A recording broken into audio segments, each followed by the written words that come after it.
एक पहाड़ की चोटी पर चढ़ने वाली और एक टेनिस कोर्ट की क्वीन। सुनने में कितना अलग लगता है ना?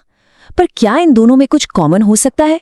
आज हम दो ऐसी ही जबरदस्त महिलाओं की कहानियों में गोता लगाएंगे जिनकी दुनियाएं भले ही एकदम अलग थीं, लेकिन जिनके सपनों की मंजिल वो एक ही थी। तो ये हैं वो दो कमाल की औरतें। एक तरफ है भारत के एक छोटे से गांव की पर्वतारोही संतोष यादव और दूसरी तरफ साइबेरिया की टेनिस स्टार मारिया शारापोवा। देखने में तो लगता है कि इनकी दुनियाओं में जमीन आसमान का फर्क है ना? लेकिन आज हम उन धागों को जोड़कर देखेंगे जिन्होंने इन दोनों को चैंपियन बनाया। तो चलिए देखते हैं कि उनके इस सफर को हम कैसे समझेंगे। पहले देखेंगे कि कैसे उनके रास्ते अलग थे पर मंजिल एक। फिर उन्होंने समाज के बनाए रास्तों को कैसे नकारा, अपने सपनों के लिए क्या कीमत चुकाई और कैसे बनाई वो फौलादी इच्छा शक्ति जिससे वो दुनिया की चोटी पर पहुंची। और आखिर में एक चैंपियन का असली किरदार क्या होता है। तो चलिए शुरू करते हैं और सबसे पहले ये समझने की कोशिश करते हैं कि कैसे इन दो बिल्कुल अलग रास्तों की मंजिल एक ही थी। और इसकी शुरुआत होती है बचपन से।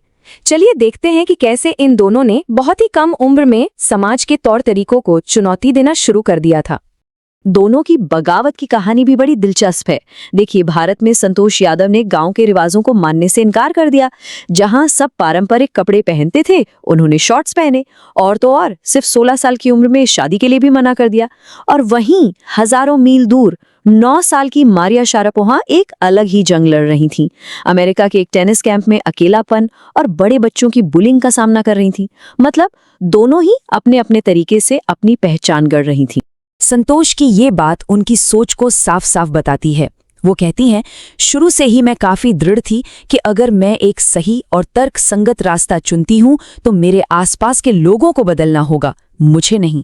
सोचिए जरा, ये सिर्फ आत्मविश्वास नहीं है, ये एक चैंपियन की मानसिकता है जो बाहरी दबाव के आगे झुकती नहीं। लेकिन बड़े सपनों की कीमत भी बड़ी होती है और महानता वो मुफ्त में नहीं मिलती। आइए अब जानते हैं कि इन दोनों ने अपने सपनों के लिए क्या कुछ कुर्बान किया। 2 साल, ये सिर्फ एक नंबर नहीं है, बल्कि ये वो वक्त है जो मारिया शारापोवा ने वीजा की दिक्कतों की वजह से अपनी मां से दूर बिताया था। सोचकर देखिए, एक 9 साल की बच्ची के लिए ये कितना मुश्किल रहा होगा। और दूसरी तरफ थी संतोष। उन्होंने भी एक बड़ा कदम उठाया। अपने परिवार को बिना बताए चुपचाप उत्तरकाशी के नेहरू पर्वतारोहण संस्थान में एडमिशन ले लिया। बाद में उन्होंने अपने पिता को एक चिट्ठी लिखी जिसमें उन्होंने माफी मांगी। उन्हें पता था कि शायद परिवार उनका साथ न दें, तो ये भी एक बहुत बड़ी कीमत थी जो उन्होंने चुकाई। मारिया के इन शब्दों में वो दर्द साफ महसूस होता है। वो कहती हैं, मैं बहुत अकेली हुआ करती थी, मुझे अपनी माँ की बहुत याद आती थी। ये उस कीमत का बस एक छोटा सा हिस्सा था जो वो अपने सपने के लिए चुका रही थीं। तो ठीक है, बाहर की चुनौतियां तो थीं, लेकिन इन चुनौतियों का सामना करते हुए उन्होंने अपने अंदर क्या बनाया, कौन से गुण पैदा किए। चलिए अब इस पर नजर डालते हैं। तो एक चैंपियन आखिर बनता कैसे है? देखिए, ये सिर्फ टैलेंट का खेल नहीं है। इसके लिए चाहिए होती है एक फौलादी इच्छा शक्ति, जबरदस्त फिजिकल स्टैमिना और कमाल की मेंटल टफनेस। साथ में कामयाब होने की एक ऐसी जिद जो कभी खत्म ना हो और किसी भी चीज को कुर्बान करने की तैयारी। ये सारी बातें इन दोनों में बिल्कुल एक जैसी थी।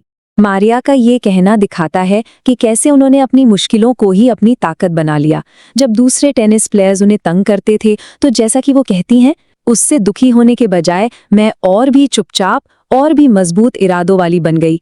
मैंने सीखा कि अपनी देखभाल कैसे करनी है। कमाल है। तो इतनी सारी चुनौतियों, इतनी कुर्बानियों के बाद आखिरकार क्या हुआ? अब वक्त है उनके शिखर पर पहुंचने के उन सुनहरे पलों को याद करने का। उनकी कामयाबी की रफ्तार देखिए जरा।